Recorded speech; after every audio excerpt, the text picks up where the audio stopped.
Lu pernah nggak bangun pagi, buka HP, terus lihat berita? Perusahaan di samping lu kerja PHK ribuan karyawan.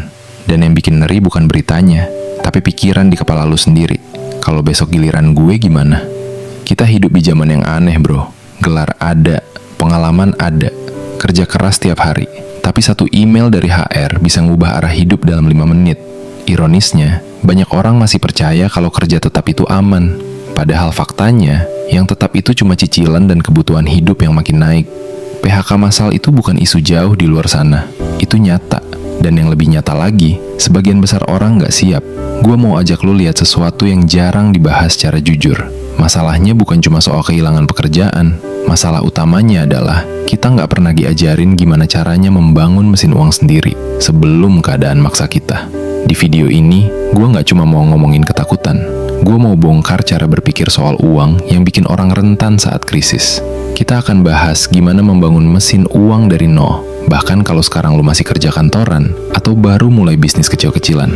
Gue bakal kasih lu pola pikirnya dulu, lalu strategi praktis yang bisa langsung lu eksekusi tanpa ribet dan tanpa harus nunggu modal ratusan juta. Karena satu hal yang harus lu tanam sekarang, lebih baik capek bangun mesin uang hari ini daripada panik cari uang saat semuanya sudah terlambat. Kalau lu siap jadi orang yang gak lagi bergantung pada satu pintu rezeki, lanjut kita masuk ke inti. Sekarang gini bro, kita lurusin dulu satu hal. Selama ini, kita diajarin buat cari kerja, bukan buat bikin sistem yang menghasilkan uang. Itu beda mindset yang sangat jauh. Kerja itu tukar waktu dengan uang. Mesin uang itu sistem yang tetap jalan walau lu lagi gak kerja. Bayangin, lu punya warung kopi kecil. Kalau lu gak buka warungnya, gak ada pemasukan. Itu artinya lu masih jadi operator. Tapi kalau warung itu punya sistem, punya pelanggan tetap, punya tim, bahkan bisa jualan online, itu mulai berubah jadi mesin.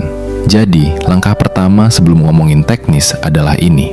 Berhenti berpikir sebagai pekerja, mulai berpikir sebagai pembangun sistem. Sekarang kita masuk ke mekanismenya. Mesin uang selalu punya 3 komponen dasar. Pertama, skill yang bisa dimonetisasi. Kedua, masalah pasar yang jelas. Ketiga, sistem distribusi. Banyak orang berhenti di skill. Lu bisa desain, bisa ngoding, bisa masak, bisa jualan. Tapi skill tanpa pasar itu cuma hobi. Dan pasar tanpa distribusi itu cuma potensi. Contoh sederhana, lu jago desain logo. Kalau lu cuma nunggu orang DM di Instagram, itu bukan mesin, itu harapan. Tapi kalau lu bikin paket jasa jelas, punya konten edukasi di TikTok, punya template siap jual di marketplace digital, dan punya sistem follow-up klien, itu mulai berubah jadi mesin. Bedanya, sistem. Sekarang gue kasih gambaran realnya. Langkah praktis pertama yang bisa lo lakukan mulai minggu ini adalah membangun aset produktif mini. Aset produktif mini itu bukan properti miliaran. Itu bisa sesederhana akun konten niche, toko online kecil, jasa berbasis skill, atau produk digital. Kenapa gue bilang mini? Karena banyak orang gagal bukan karena nggak mampu, tapi karena nunggu sempurna, nunggu modal besar, nunggu waktu luang. Padahal mesin uang itu dibangun dari kecil, konsisten, lalu dikembangin. Langkah kedua, pilih satu jalur monetisasi yang realistis sesuai kondisi lu sekarang. Kalau lu masih kerja, jangan nekat langsung resign. Gunakan gaji sebagai bahan bakar bangun mesin. Misalnya gaji lu 5 juta. Lu alokasikan 1 juta buat eksperimen bisnis kecil. Entah itu stok barang, iklan kecil-kecilan, atau belajar skill high income. Ini bukan soal besar kecilnya angka. Ini soal membangun sumber penghasilan kedua. Karena saat lu punya 2 sumber penghasilan, posisi tawar hidup lu langsung berubah. Langkah ketiga, fokus ke cash flow dulu, bukan gengsi. Banyak Gen Z dan milenial pengen langsung punya brand besar, kantor keren, feed Instagram estetik.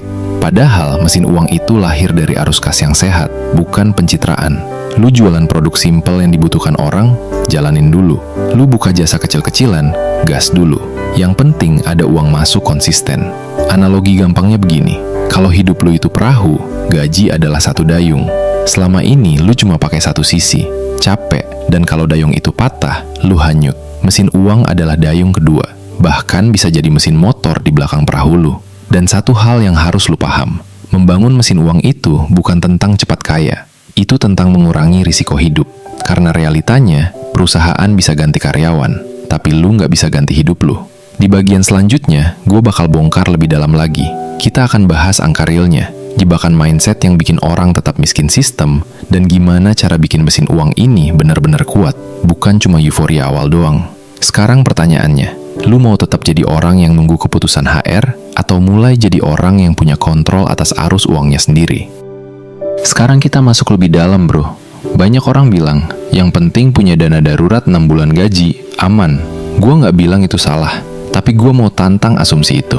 Kalau pengeluaran lu 5 juta per bulan, berarti dana darurat 30 juta cukup buat 6 bulan. Kedengarannya aman kan?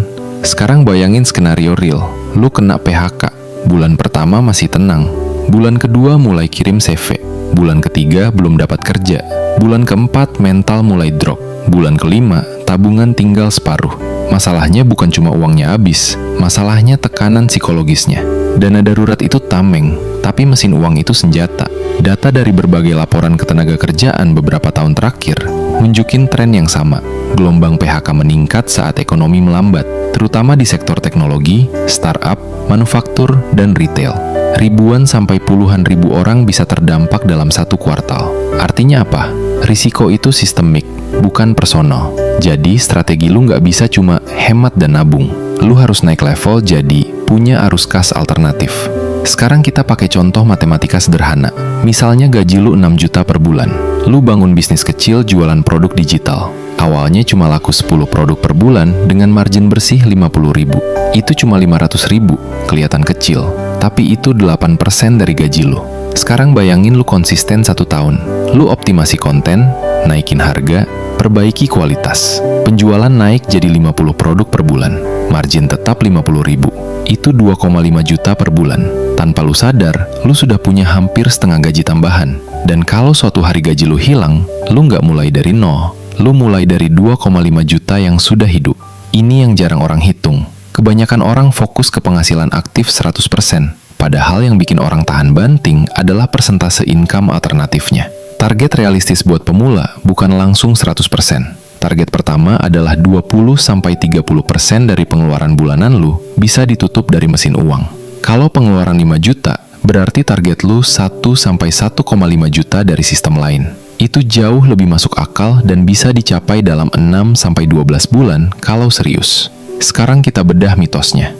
Mitos pertama, harus modal besar. Salah. Di era digital, modal terbesar itu perhatian dan konsistensi. Banyak bisnis jasa bisa dimulai hampir tanpa modal, cuma butuh skill dan keberanian jualan. Mitos kedua, harus nunggu passion. Bro, passion itu tumbuh dari progres, bukan sebaliknya. Kalau lu nunggu semangat dulu baru jalan, lu akan kalah sama orang yang jalan dulu baru semangatnya muncul. Mitos ketiga, kalau bisnis kecil nggak signifikan. Ini jebakan ego. Mesin uang itu kayak gym. Awalnya beban 5 kg, nggak kelihatan hasilnya. Tapi kalau konsisten, ototnya kebentuk. Yang bikin gagal bukan karena strateginya salah, tapi karena orang berhenti di bulan ketiga saat hasilnya belum dramatis. Sekarang gua kasih satu sudut pandang yang mungkin bikin lu mikir keras. Perusahaan besar itu nggak pernah bergantung pada satu sumber income. Mereka diversifikasi, punya banyak lini bisnis, banyak produk, banyak pasar. Tapi secara personal, banyak orang justru menggantungkan hidupnya pada satu gaji. Itu kontradiksi terbesar dalam keuangan pribadi. Lu bekerja untuk sistem yang terdiversifikasi, tapi hidup lu sendiri nggak terdiversifikasi. Kalau lu benar-benar mau aman dari PHK massal, strategi lu bukan cuma jadi karyawan terbaik. Itu bagus, tapi belum cukup. Lu harus jadi pribadi yang punya ekosistem penghasilan. Ekosistem itu artinya satu sumber bisa mendukung yang lain.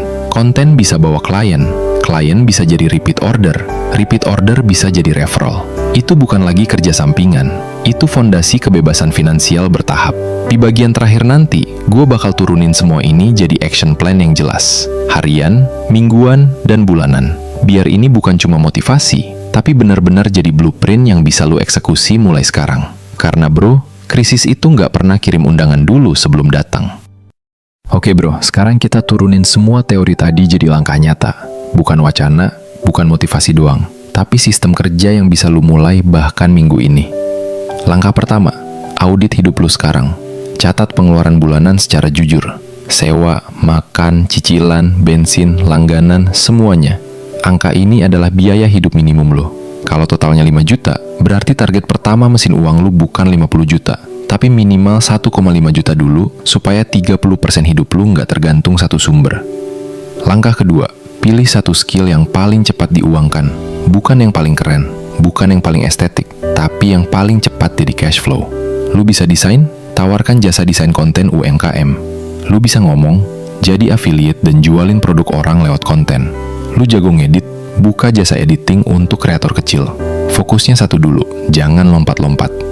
Langkah ketiga, buat sistem 90 hari. Kenapa 90 hari?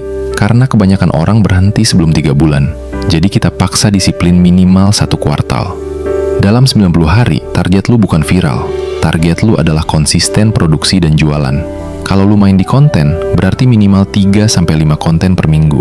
Kalau lu main di jasa, berarti minimal 5-10 penawaran per hari. Jangan nunggu mood. Anggap ini latihan bangun mesin. Langkah keempat, pisahkan uangnya. Begitu ada pemasukan dari mesin uang, jangan campur dengan uang konsumsi. Pisahkan ke rekening berbeda. Anggap itu rekening kebebasan. Sebagian lu putar lagi buat growth, entah iklan, upgrade skill, atau alat kerja. Sisanya jadi buffer tambahan di luar dana darurat. Ini penting secara mental, karena setiap kali lu lihat saldo dari hasil sistem sendiri, kepercayaan diri lu naik, lu nggak lagi merasa sepenuhnya tergantung. Sekarang kita ngomong soal hambatan. Hambatan pertama pasti capek. Lu kerja siang, malam bangun sistem. Itu berat. Tapi ingat, ini fase sementara. Lebih capek mana? Bangun 2-3 tahun sekarang, atau panik 6 bulan tanpa penghasilan nanti? Hambatan kedua, lingkungan yang nggak ngerti. Akan ada yang bilang, ngapain sih ribet, kerja aja yang aman. Masalahnya, aman itu ilusi kalau cuma satu sumber. Lu nggak perlu debat, cukup buktikan lewat progres. Hambatan ketiga, hasilnya lambat. Ini yang paling banyak bikin orang mundur. Makanya gue bilang, ukur progres bukan cuma dari uang. Ukur dari peningkatan skill, jaringan, dan sistem yang makin rapi. Kalau bulan pertama cuma dapat 300.000, jangan hina itu. Itu bukti sistemnya hidup. Tugas lu tinggal memperbesar. Kalau lu konsisten 1-2 tahun, mesin kecil itu bisa berubah jadi sumber utama. Dan saat titik itu datang, pilihan hidup lu berubah total. Lu kerja bukan karena takut. Lu bisnis bukan karena terpaksa. Lu pilih proyek karena mau, bukan karena butuh. Secara finansial, lu lebih stabil. Secara mental, lu jauh lebih tenang. Karena ketenangan terbesar bukan punya uang banyak, tapi tahu bahwa uang bisa terus lu ciptakan. Itulah kekuatan mesin uang. Di bagian terakhir, gue bakal rangkum semua jadi satu pesan penting yang harus benar-benar lu pegang kalau nggak mau jadi korban keadaan. Bro, kita rangkum pelan-pelan. PHK massal itu nyata, bukan buat nakut-nakutin, tapi buat nyadarin. Yang bahaya bukan kehilangan kerja. Yang bahaya adalah nggak punya sistem cadangan saat itu terjadi. Kita sudah bahas bedanya kerja dan mesin uang.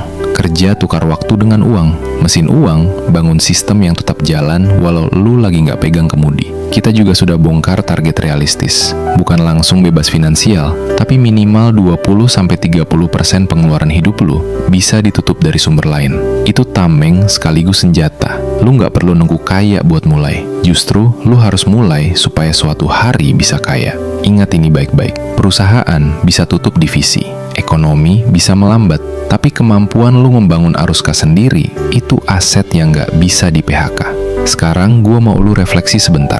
Kalau besok pagi ada email masuk yang mengubah hidup lu, apakah lu sudah punya mesin yang tetap berputar? Kalau belum, jangan panik. Mulai kecil, mulai minggu ini. Pilih satu skill, bangun satu sistem, konsisten 90 hari. Tulis di kolom komentar, mesin uang apa yang mau lu bangun tahun ini. Kita bangun komunitas yang gak cuma kerja, tapi punya kontrol atas masa depannya sendiri. Karena pada akhirnya bro, kaya itu bukan soal gaji besar. Kaya itu soal punya kendali.